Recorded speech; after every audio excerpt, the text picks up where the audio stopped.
आइए सुनते हैं मुंशी प्रेमचंद की कहानियों का संग्रह मानसरोवर भाग 1 की और एक कहानी जिसका नाम है धिक्कार। और ये धिक्कार की दूसरी भाग है। अनाथ और विधवा मानी के लिए जीवन में अब रोने के सिवा दूसरा अवलंब न था। वह 5 वर्ष की थी जब पिता का देहांत हो गया। माता ने किसी तरह उसका पालन किया। 16 वर्ष की अवस्था में मोहल्ले वालों की मदद से उसका विवाह भी हो गया, पर साल के अंदर ही माता और पति दोनों विदा हो गए। इस विपत्ति में उसे अपने चचा वंशीधर के सिवा और कोई नजर न आया जो उसे आश्रय देता। वंशीधर ने अब तक जो व्यवहार किया था उससे यह आशा न हो सकती थी कि वहां वह शांति के साथ रह सकेगी, पर वह सब कुछ सहने और सब कुछ करने को तैयार थी। वह गाली, झिड़की, मारपीट सब सह लेगी। कोई उस पर संदेह तो न करेगा, उस पर मिथ्या लांछन तो न लगेगा। सोहदों और लुच्चों से तो उसकी रक्षा होगी।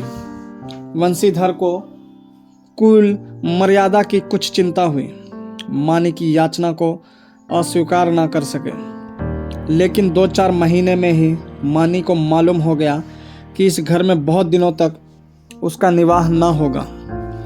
वह घर का सारा काम करती, इशारों पर नाचती, सबको खुश रखने की कोशिश करती, पर न जाने क्यों चचा और चाची दोनों उससे जलते रहते। उसके आते ही मेहरी अलग कर दी गई। नहलाने धुलाने के लिए एक लौंडा था, उसे भी जवाब दे दिया गया, पर मानी से इतना उबार होने पर भी चाचा और चाची न जाने क्यों उससे मुंह फुलाए रहते।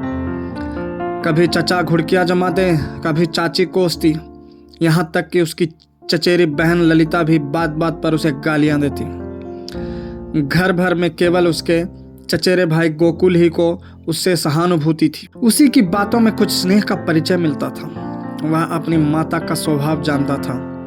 अगर वह उसे समझाने की चेष्टा करता था या खुल्लम खुल्ला मानी का पक्ष लेता तो मानी को एक घड़ी घर में रहना कठिन हो जाता। इसलिए उसकी सहानुभूति मानी ही को दिलासा देने तक रह जाती थी। वह कहता, बहन मुझे कहीं नौकर हो जाने दो, फिर तुम्हारे कष्टों का अंत हो जाएगा। तब देखूंगा कौन तुम्हें तिरछी आंखों से देखता है। जब तक पढ़ता हूं तभी तक तुम्हारे बुरे दिन हैं। मानी ये स्नेह में डूबी हुई बात सुनकर पुलकित हो जाती और उसका रोआ रोआ गोकुल को आशीर्वाद देने लगता। आज ललिता का विवाह है। सवेरे से ही मेहमानों का आना शुरू हो गया है। गहनों की झनकार से घर गूंज रहा है। मानी भी मेहमानों को देख देख कर खुश हो रही है। उसकी देह पर कोई आभूषण नहीं है और ना उसे सुंदर कपड़े ही दिए गए हैं, फिर भी उसका मुख प्रसन्न है।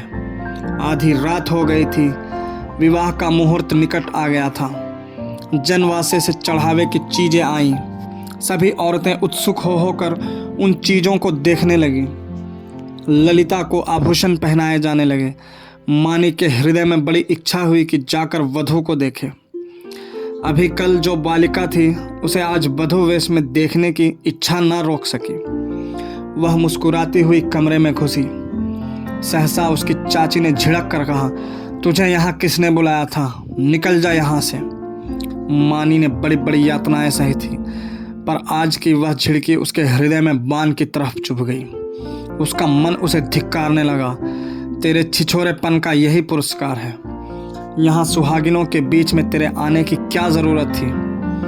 वह खिसियाई हुई कमरे से निकली और एकांत में बैठकर रोने के लिए ऊपर जाने लगी। सहसा जीने पर उसकी इंद्रनाथ से मुठभेड़ हो गई। इंद्रनाथ गोकुल का सहपाठी और परम मित्र था। वह भी न्योते में आया हुआ था। इस वक्त गोकुल को खोजने के लिए ऊपर आया था। मानी को वह 2 बार देख चुका था और यह भी जानता था कि यहाँ उसके साथ बड़ा दुर्व्यवहार किया जाता है। चाची की बातों की भनक उसके कान में भी पड़ गई थी। मानी को ऊपर जाते देखकर वह उसके चित्त का भाव समझ गया और उसे सांत्वना देने के लिए ऊपर आया, मगर दरवाजा भीतर से बंद था। उसने किवाड़ की दरार से भीतर झांका। मानी मेज के पास खड़ी रो रही थी। उसने धीरे से कहा, मानी द्वार खोल दो। मानी उसकी आवाज़ सुनकर कोने में छिप गई और गंभीर स्वर में बोली, क्या काम है? इंद्रनाथ ने गदगद स्वर में कहा, तुम्हारे पैरों पड़ता हूँ मानी, खोल दो। यह स्नेह में डूबा हुआ विनय मानी के लिए अभूतपूर्व था। इस निर्दयी संसार में कोई उससे ऐसे विनती भी कर सकता है, इसकी उसने स्वप्न में भी कल्पना न की थी। मानी ने कांपते हुए हाथों से द्वार खोल दिया। इंद्रनाथ झपट कर कमरे में घुसा। देखा कि छत से पंखे के कड़े से एक रस्सी लटक रही है। उसका हृदय कांप उठा। उसने तुरंत जेब से चाकू निकालकर रस्सी काट दी और बोला, क्या करने जा रही थी मानी? जानती हो इस अपराध का क्या दंड है? मानी ने गर्दन झुकाकर कहा, इस दंड से कोई और दंड कठोर हो सकता है? जिसकी सूरत से लोगों को घृणा है, उसे मरने के लिए भी अगर कठोर दंड दिया जाए तो मैं यही कहूंगी, ईश्वर के दरबार में न्याय का नाम भी नहीं है। तुम मेरी दशा का अनुभव नहीं कर सकते। इंद्रनाथ की आंखें सजल हो गई। मानी की बातों में कितना कठोर सत्य भरा हुआ था। बोला, सदा ये दिन नहीं रहेंगे मानी। अगर तुम यह समझ रही हो कि संसार में तुम्हारा कोई नहीं है तो यह तुम्हारा भ्रम है। संसार में कम से कम एक मनुष्य ऐसा है जिसे तुम्हारे प्राण अपने प्राणों से भी प्यारे हैं। सहसा गोकुल आता हुआ दिखाई दिया। मानी कमरे से निकल गई। इंद्रनाथ के शब्दों ने उसके मन में एक तूफान सा उठा दिया। उसका क्या आशय है यह उसकी समझ में ना आया। फिर भी आज उसे अपना जीवन सार्थक मालूम हो रहा था। उसके अंधकारमय जीवन में एक प्रकाश का उदय हो गया। इंद्रनाथ को वहां बैठे और मानी को कमरे से जाते देखकर गोकुल को कुछ खटक गया। उसकी त्योरियां बदल गई। कठोर स्वर में बोला, तुम यहाँ कब आए? इंद्रनाथ ने अविचलित भाव से कहा, तुम ही को खोजता हुआ यहाँ आया था। तुम यहाँ न मिले तो नीचे लौटा जा रहा था। अगर चला गया होता तो इस वक्त तुम्हें यह कमरा बंद मिलता और पंखे के कड़े में एक लाश लटकती हुई नजर आती। गोकुल ने समझा यह अपने अपराध के छिपाने के लिए कोई बहाना निकाल रहा है। तीव्र कंठ से बोला, तुम यह विश्वासघात करोगे, मुझे ऐसी आशा न थी। इंद्रनाथ का चेहरा लाल हो गया। न मुझे यह आशा थी कि तुम मुझ पर इतना बड़ा लांछन रख दोगे। मुझे न मालूम था कि तुम मुझे इतना नीच और कुटिल समझते हो। मानी तुम्हारे लिए तिरस्कार की वस्तु हो, मेरे लिए वह श्रद्धा की वस्तु है और रहेगी। मुझे तुम्हारे सामने अपनी सफाई देने की जरूरत नहीं है, लेकिन मानी मेरे लिए उससे कहीं पवित्र है जितनी तुम समझते हो। मैं नहीं चाहता था कि इस वक्त तुमसे ये बातें कहूँ। इसके लिए और अनुकूल परिस्थितियों की राह देख रहा था, लेकिन मामला आ पड़ने पर कहना ही पड़ रहा है। मैं यह तो जानता था कि मानी का तुम्हारे घर में कोई आदर नहीं, लेकिन तुम लोग उसे इतना नीच और त्याज्य समझते हो। यह आज तुम्हारी माताजी की बातें सुनकर मालूम हुआ। केवल इतनी सी बात के लिए वह चढ़ावे के गहने देखने चली गई थी। तुम्हारी माता ने उसे इस बुरी तरह झिड़का जैसे कोई कुत्ते को भी न झिड़केगा। तुम कहोगे इससे मैं क्या करूं? मैं कर ही क्या सकता हूं? जिस घर में एक अनाथ स्त्री पर इतना अत्याचार हो, उस घर का पानी पीना भी हराम है। अगर तुमने अपनी माता को पहले ही दिन समझा दिया होता तो आज यह नौबत ना आती। तुम इस इल्जाम से नहीं बच सकते। तुम्हारे घर में आज उत्सव है। मैं तुम्हारे माता पिता से कुछ बातचीत नहीं कर सकता, लेकिन तुमसे कहने में संकोच नहीं है कि मानी को मैं अपनी जीवन सहचरी बनाकर अपने को धन्य समझूंगा। मैंने समझा था अपना कोई ठिकाना करके तब यह प्रस्ताव करूंगा, पर मुझे भय है कि और विलंब करने में शायद मानी से हाथ धोना पड़े। इसलिए तुम्हें और तुम्हारे घर वालों को चिंता से मुक्त करने के लिए मैं आज ही यह प्रस्ताव किए देता हूँ। गोकुल के हृदय में इंद्रनाथ के प्रति ऐसी श्रद्धा कभी न हुई थी। उस पर ऐसा संदेह करके वह बहुत ही लज्जित हुआ। उसने यह अनुभव भी किया कि माता के भय से मैं मानी के विषय में तटस्थ रहकर कायरता का दोषी हुआ हूँ। यह केवल कायरता थी और कुछ नहीं। कुछ झेपता हुआ बोला, अगर अम्मा ने मानी को इस बात पर झिड़का तो वह उनकी मूर्खता है। मैं उनसे अवसर मिलते ही पूछूंगा। इंद्रनाथ, अब पूछने पाछने का समय निकल गया। मैं चाहता हूं कि तुम मानी से इस विषय में सलाह करके मुझे बतला दो। मैं नहीं चाहता कि अब वह यहाँ क्षण भर भी रहे। मुझे आज मालूम हुआ कि वह गर्विणी प्रकृति की स्त्री है और सच पूछो तो मैं उसके स्वभाव पर मुग्ध हो गया हूँ। ऐसी स्त्री अत्याचार नहीं सह सकती। गोकुल ने डरते डरते कहा, लेकिन तुम्हें मालूम है वह विधवा है। जब हम किसी के हाथों अपना असाधारण हित होते देखते हैं तो हम अपनी सारी बुराइयां उसके सामने खोलकर रख देते हैं। हम उसे दिखाना चाहते हैं कि हम आपकी इस कृपा के स्वर्था योग नहीं हैं। इंद्रनाथ ने मुस्कुरा कर कहा, जानता हूँ, सुन चुका हूँ, और इसलिए तुम्हारे बाबूजी से कुछ कहने का मुझे अब तक साहस नहीं हुआ, लेकिन न जानता तो भी इसका मेरे निश्चय पर कोई असर न पड़ता। मानी विधवा ही नहीं, अछूत हो, उससे भी कई बीती अगर कुछ हो सकती है वह भी हो, फिर भी मेरे लिए वह रमणी रत्न है। हम छोटे छोटे कामों के लिए तजुर्बेकार आदमी खोजते हैं। जिसके साथ हमें जीवन यात्रा करनी है उसमें तजुर्बे का होना ऐब समझते हैं। मैं न्याय का गला घोटने वालों में नहीं हूँ। विपत्ति से बढ़कर तजुर्बा सिखाने वाला कोई विद्यालय आज तक नहीं खुला। जिसने इस विद्यालय में डिग्री ले ली उसके हाथों में हम निश्चिंत होकर जीवन की बागडोर दे सकते हैं। किसी रमणी का विधवा होना मेरी आंखों में दोष नहीं, गुण है।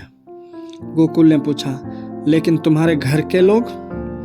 इंद्रनाथ ने प्रसन्न होकर कहा, मैं अपने घर वालों को इतना मूर्ख नहीं समझता कि इस विषय में आपत्ति करें, लेकिन वे आपत्ति करे भी तो मैं अपनी किस्मत अपने हाथ में ही रखना पसंद करता हूँ। मेरे बड़ों को मुझ पर अनेकों अधिकार है। बहुत सी बातों में मैं उनकी इच्छा को कानून समझता हूँ, लेकिन जिस बात को मैं अपनी आत्मा के विकास के लिए शुभ समझता हूँ उसमें मैं किसी से दबना नहीं चाहता। मैं इस गर्व का आनंद उठाना चाहता हूँ कि मैं स्वयं अपने जीवन का निर्माता हूँ। गोकुल ने कुछ शंकित होकर कहा, और अगर मानी न मंजूर करे? इंद्रनाथ को यह शंका बिल्कुल निर्मूल जान पड़ी। बोले, तुम इस समय बच्चों की सी बात कर रहे हो गोकुल। यह मानी हुई बात है कि मानी आसानी से मंजूर ना करेगी। वह इस घर में ठोकरें खाएंगी, झिड़कियां सहेंगी, गालियां सुनेगी, पर इसी घर में रहेगी। युगों के संस्कारों को मिटा देना आसान नहीं है, लेकिन हमें उसको राजी करना पड़ेगा। उसके मन से संचित संस्कारों को निकालना पड़ेगा। मैं विधवाओं के पूर्ण विवाह के पक्ष में नहीं हूं। मेरा ख्याल है कि पतिव्रत का अलौकिक आदर्श संसार का अमूल्य रत्न है और हमें बहुत सोच समझकर उस पर आघात करना चाहिए। लेकिन मानी के विषय में यह बात नहीं उठती। प्रेम और भक्ति नाम से नहीं, व्यक्ति से होती है। जिस पुरुष की उसने सूरत भी नहीं देखी उसे प्रेम नहीं हो सकता। केवल रस्म की बात है। इस आडंबर की, इस दिखावे की हमें परवाह नहीं करनी चाहिए। देखो, शायद कोई तुम्हें बुला रहा है। मैं भी जा रहा हूँ। 2-3 दिन में फिर मिलूंगा, मगर ऐसा ना हो कि तुम संकोच में पड़कर सोचते विचारते रह जाओ और दिन निकलते चले जाएं। गोकुल ने उसके गले में हाथ डालकर कहा, मैं परसों खुद ही आऊँगा। बारात विदा हो गई थी। मेहमान भी रुखसत हो गए थे। रात के 9 बज गए थे। विवाह के बाद की नींद मशहूर है। घर के सभी लोग सरेशाम से सो रहे थे। कोई चारपाई पर, कोई तख्त पर, कोई जमीन पर, जिसे जहाँ जगह मिल गई वहीं सो रहा था। केवल मानी घर की देखभाल कर रही थी और ऊपर गोकुल अपने कमरे में बैठा हुआ समाचार पढ़ रहा था। सहसा गोकुल ने पुकारा, मानी, एक गिलास ठंडा पानी तो लाना, प्यास लगी है। मानी पानी लेकर ऊपर गई और मेज पर पानी रखकर लौटना ही चाहती थी कि गोकुल ने कहा, जरा ठहरो मानी, तुमसे कुछ कहना है। मानी ने कहा, अभी फुर्सत नहीं है भाई, सारा घर सो रहा है। कहीं कोई घुस आए तो लोटा थाली भी न बचे। गोकुल ने कहा, घुस आने दो।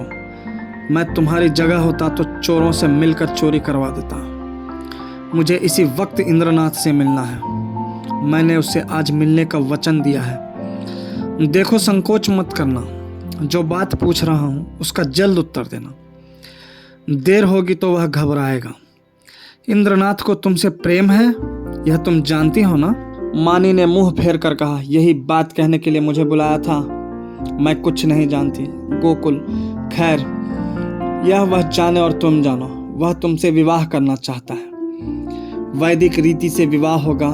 तुम्हें स्वीकार है? माने की गर्दन शर्म से झुक गई।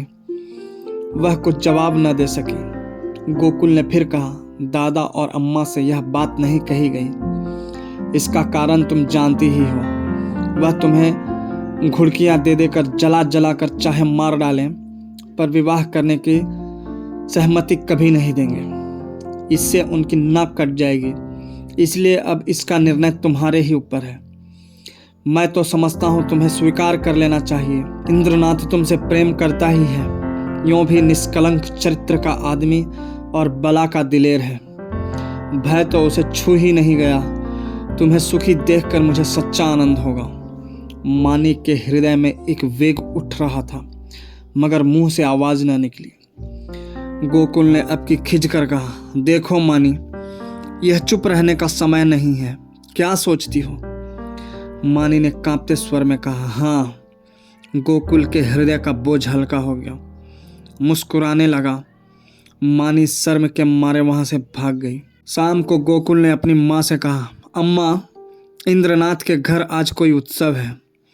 उसकी माता अकेली घबरा रही थी कि कैसे सब काम होगा। मैंने कहा, मैं मानी को कल भेज दूंगा। तुम्हारी आज्ञा हो तो मानी को पहुंचा दूं? कल परसों तक चली आएगी। मानी उसी वक्त वहां आ गई। गोकुल ने उसकी ओर कनखियों से ताका। मानी लज्जा से गड़ गई। भागने का रास्ता ना मिला। माँ ने कहा, मुझसे क्या पूछते हैं? वह जाए तो ले जाओ। गोकुल ने मानी से कहा, कपड़े पहनकर तैयार हो जाओ, तुम्हें इंद्रनाथ के घर चलना है। मानी ने आपत्ति की, मेरा जी अच्छा नहीं है, मैं ना जाऊंगी। गोकुल की माँ ने कहा, चली क्यों नहीं जाती? क्या वहाँ कोई पहाड़ खोदना है? मानी एक सफ़ेद साड़ी पहनकर तांगे पर बैठी तो उसका हृदय कांप रहा था और बार बार आंखों में आंसू भर आते थे। उसका हृदय बैठा जाता था, मानो नदी में डूबने जा रही हो। तांगा कुछ दूर निकल गया तो उसने गोकुल से कहा, भैया, मेरा जीना जाने कैसे हो रहा है, घर चलो, तुम्हारे पैर पड़ती हूँ। गोकुल ने कहा, तू पागल है? वहाँ सब लोग तेरी राह देख रहे हैं और तू कहती है लौट चलो। मानी, मेरा मन कहता है कोई अनिष्ट होने वाला है। गोकुल, और मेरा मन कहता है तू रानी बनने जा रही है। मानी, 10-5 दिन ठहर क्यों नहीं जाते? कह देना मानी बीमार है। गोकुल, पागलों की सी बातें न करो। मानी, लोग कितना हंसेंगे। गोकुल, मैं शुभ कार्य में किसी की हंसी की परवाह नहीं करता। मानी, अम्मा तुम्हें घर में घुसने न देगी, मेरे कारण तुम्हें भी झिड़कियां मिलेंगी। गोकुल, इसकी कोई परवाह नहीं है, उनकी तो यह आदत ही है। तांगा पहुंच गया। इंद्रनाथ की माता विचारशील महिला थी। उन्होंने आकर वधू को उतारा और भीतर ले गए। गोकुल वहां से घर चला तो 11 बज रहे थे। एक और तो शुभ कार्य के पूरा करने का आनंद था, दूसरी ओर भय था कि कल मानी ना जाएगी तो लोगों को क्या जवाब दूंगा। उसने निश्चय किया, चलकर साफ साफ कह दूं। छिपाना व्यर्थ है। आज नहीं कल, कल नहीं परसों, तो सब कुछ कहना ही पड़ेगा। आज ही क्यों ना कह दूं। यह निश्चय करके वह घर में दाखिल हुआ। माता ने किवाड़ खोलते हुआ कहा, इतनी रात तक क्या करने लगे? उसे भी क्यों नहीं लेते आए? कल सवेरे चौका बर्तन कौन करेगा? गोकुल ने सिर झुकाकर कहा, वह तो अब शायद लौट कर ना आए अम्मा, उसके वहीं रहने का प्रबंध हो गया है। माता ने आंखें फाड़ कर कहा, क्या बकता है, भला वह वहां कैसे रहेगी? गोकुल, इंद्रनाथ से उसका विवाह हो गया है। माता मानो आकाश से गिर पड़ी। उन्हें कुछ सुध न रही कि मेरे मुंह से क्या निकल रहा है। कुलांगार, भड़वा, हरामजादा, ना जाने क्या क्या कहा। यहाँ तक कि गोकुल का धैर्य चरम सीमा का उल्लंघन कर गया। उसका मुंह लाल हो गया, त्योरियां चढ़ गई। बोला, अम्मा बस करो, अब मुझ में इससे ज़्यादा सुनने की सामर्थ्य नहीं है। अगर मैंने कोई अनुचित कर्म किया होता तो आपकी जूतियां खाकर भी सिर न उठाता, मगर मैंने कोई अनुचित कर्म नहीं किया। मैंने वही किया जो ऐसी दशा में मेरा कर्तव्य था और जो हर एक भले आदमी को करना चाहिए। तुम मूर्ख हो, तुम्हें नहीं मालूम कि समय की क्या प्रगति है, इसीलिए अब तक मैंने धैर्य के साथ तुम्हारी गालियां सुनी। तुमने और मुझे दुख के साथ कहना पड़ता है कि पिताजी ने भी मानी के जीवन को नारकीय बना रखा। तुमने उसे ऐसी ऐसी ताड़नाएं दी जो कोई अपने शत्रुओं को भी ना देगा। इसलिए ना कि वह तुम्हारी आश्रित थी, इसलिए ना कि वह अनाथिनी थी, अब वह तुम्हारी गालियां खाने ना आवेगी। जिस दिन तुम्हारे घर विवाह का उत्सव हो रहा था, तुम्हारे ही एक कठोर वाक्य से आहत होकर वह आत्महत्या करने जा रही थी। इंद्रनाथ उस समय ऊपर ना पहुंच जाते तो आज तुम सारा घर हवालात में बैठा होता। माता ने आंखें मटका कर कहा, आहा, कितने सपूत बेटे हो तुम कि सारे घर को संकट से बचा लिया। क्यों ना हो, अभी बहन की बारी है। कुछ दिन में मुझे ले जाकर किसी के गले में बांधाना, फिर तुम्हारी चांदी हो जाएगी। यह रोजगार सबसे अच्छा है। पढ़ लिख कर क्या करोगे? गोकुल मर्म वेदना से तिलमिला उठा। व्यतीत कंठ से बोला, ईश्वर ना करे कि कोई बालक तुम जैसी माता के गर्भ से जन्म ले। तुम्हारा मुंह देखना भी पाप है। यह कहता हुआ वह घर से निकल पड़ा और उन्मत्तों की तरह एक तरफ चल खड़ा हुआ। जोर के झोंके चल रहे थे, पर उसे ऐसा मालूम हो रहा था कि सांस लेने के लिए हवा नहीं।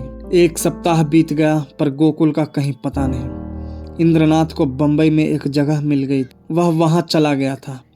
वहां रहने का प्रबंध करके वह अपनी माता को तार देगा और तब सास और बहू वहां चली जाएंगी। वंशीधर को पहले संदेह हुआ कि गोकुल इंद्रनाथ के घर छिपा होगा, पर जब वहां पता न चला तो उन्होंने सारे शहर में खोज पूछ शुरू की। जितने मिलने वाले मित्र, स्नेही, संबंधी थे, सभी के घर गए, पर सब जगह से साफ जवाब पाया। दिन भर दौड़ धूप कर शाम को घर आते तो स्त्री को आड़े हाथों लेते और कोसो लड़के को, पानी पी पी कर कोसो।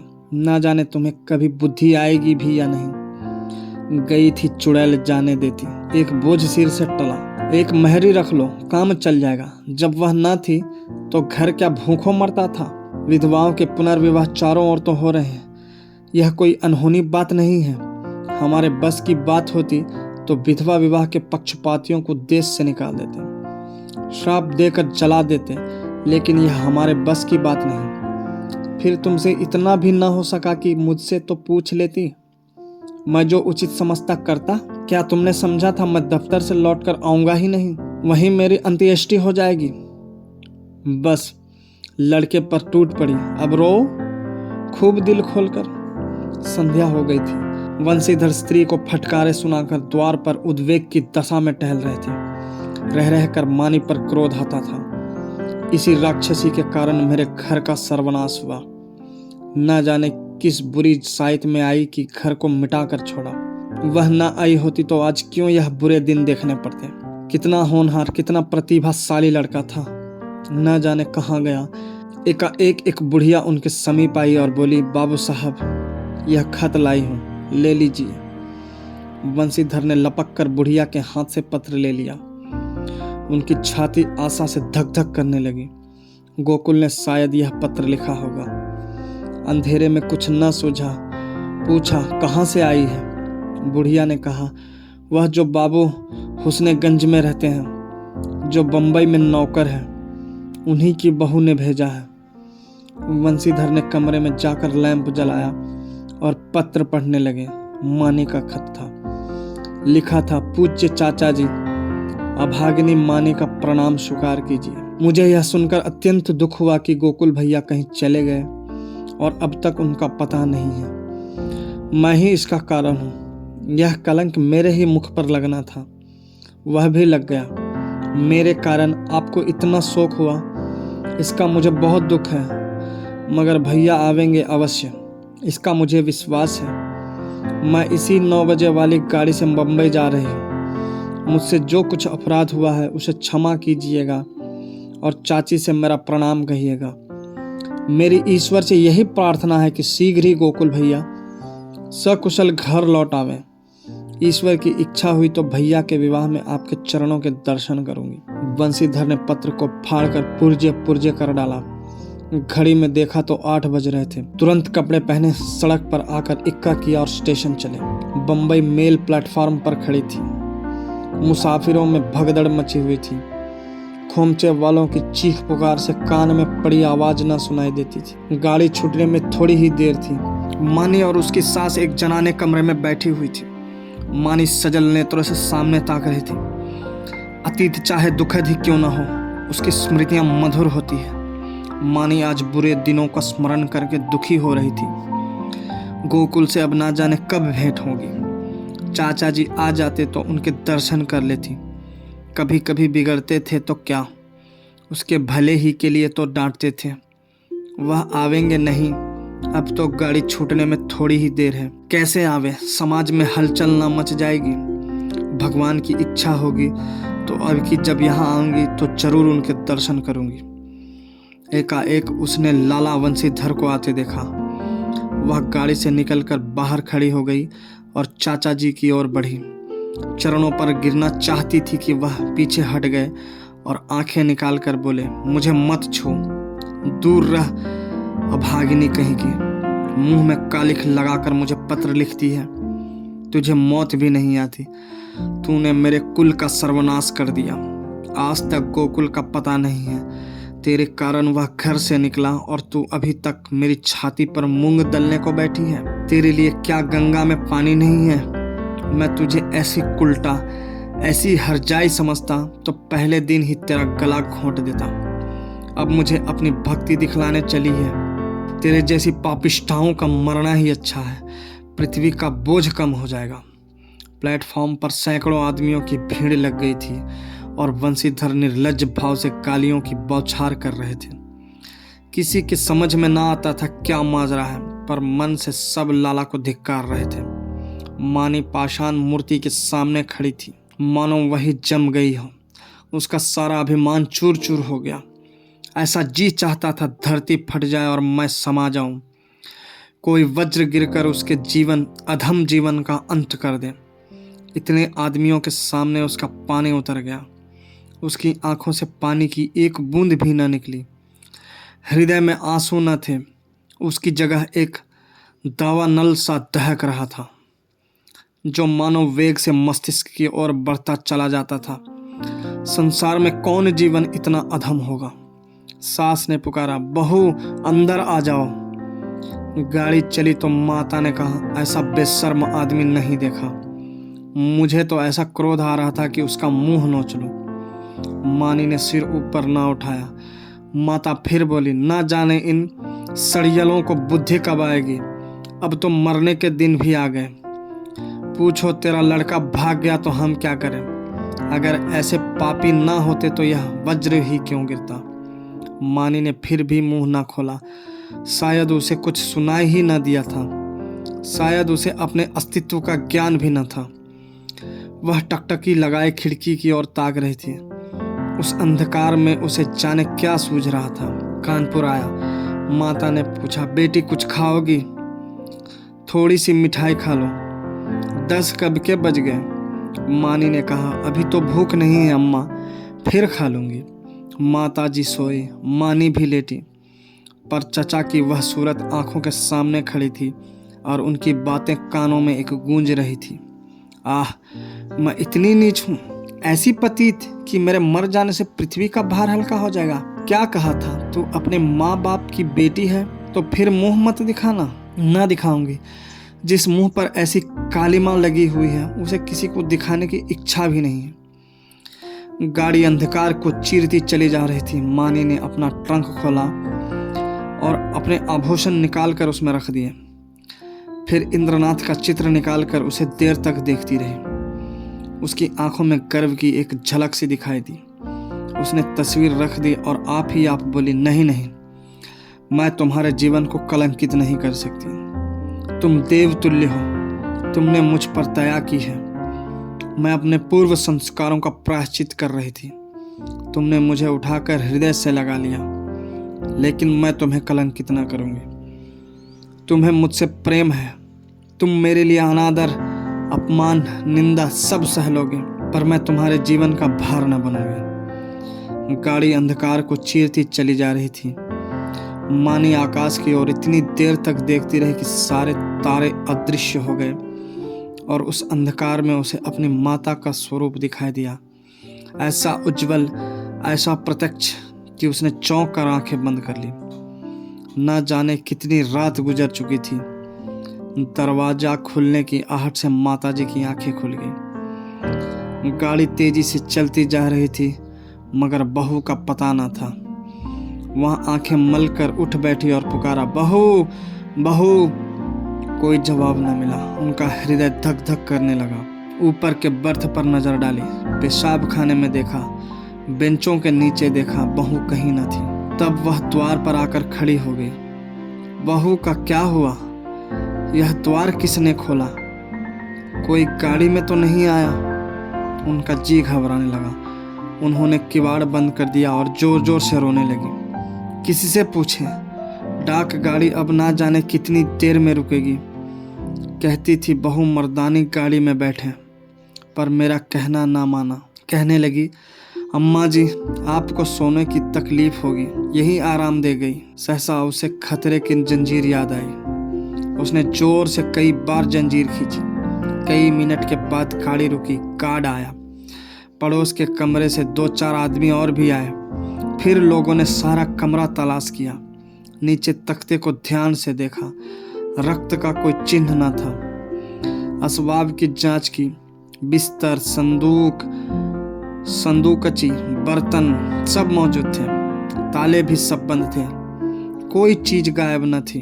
अगर बाहर से कोई आदमी आता तो चलती गाड़ी से जाता कहाँ? एक स्त्री को लेकर गाड़ी से कूद जाना असंभव था। सब लोग इन लक्षणों से इसी नतीजे पर पहुंचे कि माँ ने द्वार खोलकर बाहर झांकने लगी होगी और मुठिया हाथ से छूट जाने के कारण गिर पड़ी होगी। गार्ड भला आदमी था। उसने नीचे उतरकर 1 मील तक सड़क के दोनों तरफ तलाश किया। मानी का कोई निशान न मिला। रात को इससे ज्यादा और क्या किया जा सकता था? माताजी को कुछ लोग आग्रहपूर्वक एक मर्दाने डिब्बे में ले गए।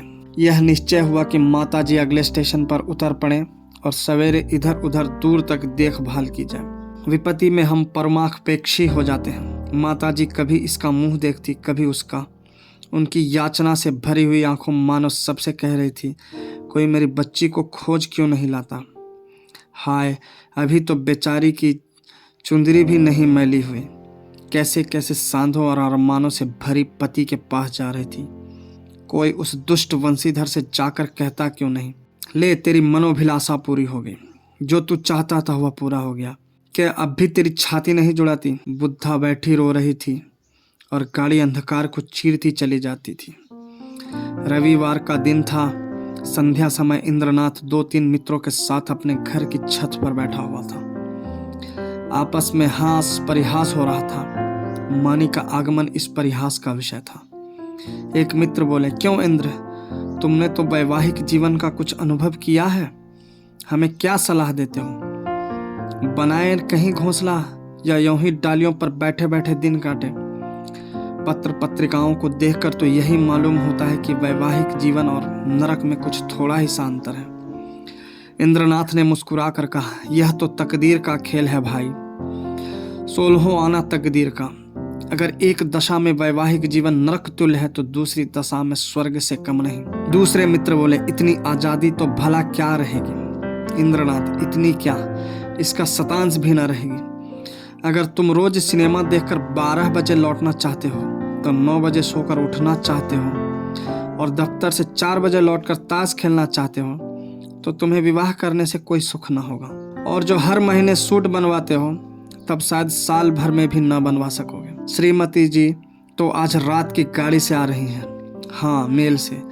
मेरे साथ चलकर उन्हें रिसीव करोगे ना? यह भी पूछने की बात है। अब घर कौन जाता है, मगर कल दावत खिलानी पड़ेगी। सहसा तार के चपरासी ने आकर इंद्रनाथ के हाथ में तार का लिफाफा रख दिया। इंद्रनाथ का चेहरा खिल उठा। झट तार खोलकर पढ़ने लगा। एक बार पढ़ते ही उसका हृदय धक हो गया। सांस रुक गई, सिर घूमने लगा, आंखों की रोशनी लुप्त हो गई, जैसे विश्व पर काला पर्दा पड़ गया हो। उसने तार को मित्रों के सामने फेंक दिया और दोनों हाथ से मुंह ढांप कर फूट फूट कर रोने लगा। दोनों मित्रों ने घबरा कर तार उठा लिया और उसे पढ़ते ही हतबुद्धि से हो दीवार की ओर ताकने लगे। क्या सोच रहे थे और क्या हो गया? तार में लिखा था, माँ ने गाड़ी से कूद पड़ी, उसकी लाश लालपुर से 3 मील पर पाई गई। मैं लालपुर में हूँ, तुरंत आओ। एक मित्र ने कहा, किसी शत्रु ने झूठी खबर ना भेज दी हो। दूसरे मित्र बोले, हाँ, कभी कभी लोग ऐसी शरारतें करते हैं। इंद्रनाथ ने शून्य नेत्रों से उसकी ओर देखा, पर मुंह से कुछ बोले नहीं। कई मिनट तीनों आदमी निर्वाक निस्पंद बैठे रहे। एकाएक इंद्रनाथ खड़े हो गए और बोले, मैं इस गाड़ी से जाऊंगा। बम्बई से 9 बजे रात को गाड़ी छूटती थी। दोनों मित्रों ने चटपट बिस्तर आदि बांधकर तैयार कर दिया। एक ने बिस्तर उठाया, दूसरे ने ट्रंक। इंद्रनाथ ने चटपट कपड़े पहने और स्टेशन चले। निराशा आगे थी, आशा रोती हुई पीछे। 1 सप्ताह गुजर गया था। लाला वंशीधर दफ्तर से आकर द्वार पर बैठे ही थे कि इंद्रनाथ ने आकर प्रणाम किया। वंशीधर उसे देखकर चौंक पड़े। उसके अनपेक्षित आगमन पर नहीं, उसकी विकृत दशा पर मानो वीतराग शोक सामने खड़ा हो, मानो कोई हृदय से निकली हुई मूर्तिमान हो गई हो। वंशीधर ने पूछा, तुम तो बम्बई चले गए थे ना? इंद्रनाथ ने जवाब दिया, जी हाँ, आज ही आया हूँ। वंशीधर ने तीखे स्वर में कहा, गोकुल को तो तुम ले भी थे। इंद्रनाथ ने अपनी अंगूठी की ओर ताकते हुए कहा, वह मेरे घर पर है। वंशीधर ने उदास मुख पर हर्ष का प्रकाश दौड़ गया। बोले, तो यहाँ क्यों नहीं आए? तुमसे कहाँ उसकी भेंट हुई? क्या मुंबई चला गया था? जी नहीं, कल मैं गाड़ी से उतरा तो स्टेशन पर मिल गया। तो जाकर लिवा लाओ ना। जो किया अच्छा किया, यह कहते हुए वह घर में दौड़े। एक क्षण में गोकुल की माता ने उसे अंदर बुलाया। वह अंदर गया तो माता ने उसे सिर से पांव तक देखा। तुम बीमार थे क्या भैया? चेहरा क्यों इतना उतरा है? गोकुल की माता ने पानी का लोटा रखकर कहा, हाथ मुंह धो डालो बेटा। गोकुल है तो अच्छी तरह, कहाँ रहा इतने दिन? तब से सैकड़ों मन्नतें मार डाली, आया क्यों नहीं? इंद्रनाथ ने हाथ मुंह धोते हुए कहा, मैंने तो कहा था चलो, लेकिन डर के मारे नहीं आते। और था कहाँ इतने दिन? कहते थे देहातों में घूमता रहा। तो क्या तुम अकेले बम्बई से आए हो? जी नहीं, अम्मा भी आई है। गोकुल की माता ने कुछ सकुचाकर पूछा, मानी तो अच्छी तरह है? इंद्रनाथ ने हंसकर कहा, जी हाँ, और वह बड़े सुख से है, संसार के बंधनों से छूट गई। माता ने अविश्वास करके कहा, चल नटखट कहीं का, बेचारी को कोस रहा है, मगर इतनी जल्दी बम्बई से लौट क्यों आए? इंद्रनाथ ने मुस्कुराते हुए कहा, क्या करता, माताजी का तार बम्बई में मिला कि मानी ने गाड़ी से कूदकर प्राण दे दिए। वह लालपुर में पड़ी हुई थी, दौड़ा हुआ आया, वहीं दाह क्रिया की, आज घर चला आया। अब मेरा अपराध क्षमा कीजिए। वह और कुछ ना कह सका। आंसुओं के वेग ने गला बंद कर दिया। जेब से एक पत्र निकालकर माता के सामने रखता हुआ बोला, उसके संदूक में यही पत्र मिला है। गोकुल की माता कई मिनट तक मरमाहत सी बैठी जमीन की ओर ताकती रही। शोक और उससे अधिक पश्चाताप से सिर को दबा रखा था। फिर पत्र उठाकर पढ़ने लगे, स्वामी, जब यह पत्र आपके हाथों में पहुंचेगा तब तक मैं इस संसार से विदा हो जाऊंगी। मैं बड़ी अभागिन हूँ, मेरे लिए संसार में स्थान नहीं है। आपको भी मेरे कारण क्लेश और निंदा ही मिलेगी। मैंने सोच कर देखा और यही निश्चय किया कि मेरे लिए मरना ही अच्छा है। मुझ पर आपने जो दया की थी उसके लिए आपको क्या प्रतिदान करूं? जीवन में मैंने कभी किसी वस्तु की इच्छा नहीं की, परंतु मुझे दुख है कि आपके चरणों पर सिर रखकर ना मर सके। मेरी अंतिम याचना है कि मेरे लिए आप शोक न कीजिएगा। ईश्वर आपको सदा सुखी रखे। माताजी ने पत्र रख दिया और आंखों से आंसू बहने लगे। बरामदे में बंसीधर निस्पंद खड़े थे और जैसे मानी लज्जानत उसके सामने खड़ी थी। धन्यवाद।